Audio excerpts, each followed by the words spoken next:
are capable of causing depression to yourself. I'm saying this not without any concern for your illness or not due to lack of compassion, because that is the nature of what's happening to you.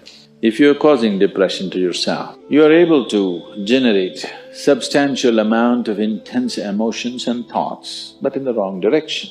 If you don't have very strong emotions, very intense thoughts about something, you cannot get depressed. It is just that you are generating thoughts and emotion which work against you, not for you. So you are strong enough to cause depression to yourself, because for you to cause a mental illness for yourself, unless you're pathologically ill, which is just a small number of people, rest are all self-created. Most of them are self-created. A few are pathologically ill, they cannot help it. It just comes from within because of genetic and other factors. Almost everybody here, if we train them towards a certain kind of thought process and emotion and push them a little bit with the outside situations, almost everybody will go lose their mental balance. They will become clinically ill. They can be driven to madness, I'm saying, because the line between sanity and insanity is very thin. People keep pushing it. You get angry, you're pushing the line.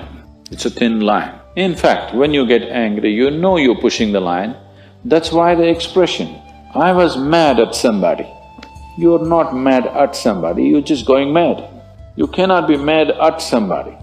You're just pushing your sanity, the boundaries of sanity, and moving into insanity for a certain period of time and coming back. You do one thing every day, you try this. 10 minutes a day, try intense anger on somebody. You will see in 3 months' time, you will be clinically there. Just try it if you want, because if you keep pushing the line, you go mad and you come back, you go mad and you come back, one day you're not able to come back, that's all. One day you're not able to turn back, then you're clinically ill. You must understand, even if you got angry for a moment, you're already ill.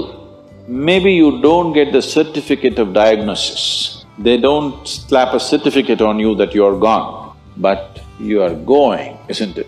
You think it's your right to throw tantrums? You think it's your right to get angry with people? You think it's your privilege to be depressed so that you'll get attention from somebody? You keep playing this. One day you will not be able to turn back. Keep crossing the line every day. One day you will see you cannot cross back.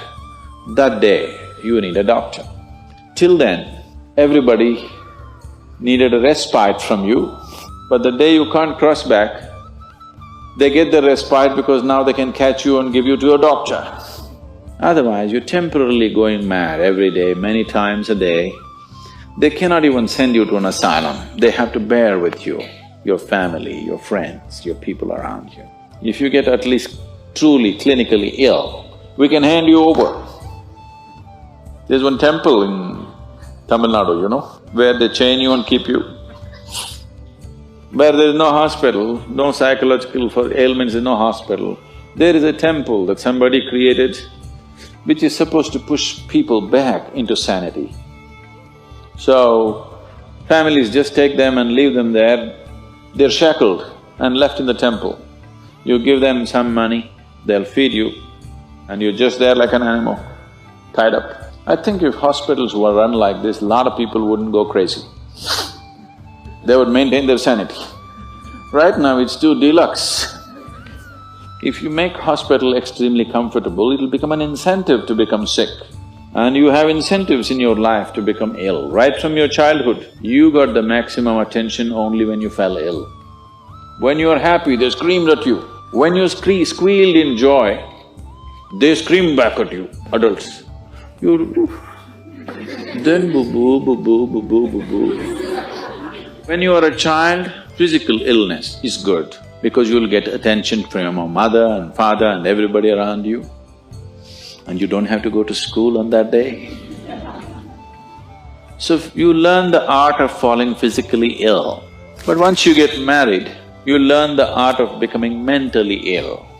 Because if you want to get attention, you go sit in a corner, act depressed, people will pay attention to you. So you keep playing this game, one day you're not able to cross the line back. That day you're clinically ill. Unfortunately, in many ways, not just in the way that I said now, in many different ways, I would say 70% of illnesses on the planet, all kinds, are self-created. Even if you get an infection, there is a way. If you keep yourself in a certain way, physically and mentally, the virus and the bacteria will not work the same way as it works upon somebody else. If you set yourself like this, no matter what's happening, anyway, I have to go and do this, this and this. There's no break from that. The last 29 years, I have not been able to cancel one program because I'm running temperature, I got a cold, I got this, I got that. It doesn't matter what's happening, what you have to do, you anyway have to do. You can't turn back on that. Either out of your commitment or you have a boss like that. One way or the other, if it happens, then you will see, you will not at all fall sick so often. Because if you have temperature, you still have to go. If it's summer, you still go, right? Now, a lot of people don't go. It's a little hot outside, they don't go and work. Little cold outside, they don't go and work. A little raining, they won't go and work. A snowflake, they will not go and work. This is just weather. So for every change in weather, if you have the comfort of covering yourself in a blanket and lying down, once you create that, your body will learn to fall sick as often as possible. If you just keep it this way, it doesn't matter what it is, anyway I have to go and do what I have to do, you will see your body will just bounce back as quickly as possible, even if it gets the worst kind of infections. So you just have to set the necessary conditions for health, necessary incentives for health, both for yourself and your children if you have them. Do not set incentives for sickness. The child is sick, observe him from a distance, never go cuddling. He knows that's the worst time of his life and he knows he has to get well soon. And give him the best attention when he is joyful. You will see he naturally learns from within. His very chemistry will learn that it pays to be joyful, it doesn't pay to be sick. If you make this very clear to your own biology, to your own chemistry and to everybody around you, you will see people will not fall sick as often as they are right now. So set that up for yourself. You will see you will get healthy. If you can turn your mind this way, you can also turn it this way, I want you to understand. No, I'm like this because my father abused me when I was 7 years of age. If you know all that bullshit, you can as well turn yourself around, isn't it? It's time. You must understand, mentally, physiologically, chemically, energy-wise, you must clearly understand it doesn't pay to be sick, unhappy, depressed, it doesn't pay. To be joyful and ecstatic, it pays. If you make this clear to all these people inside, they will all behave properly.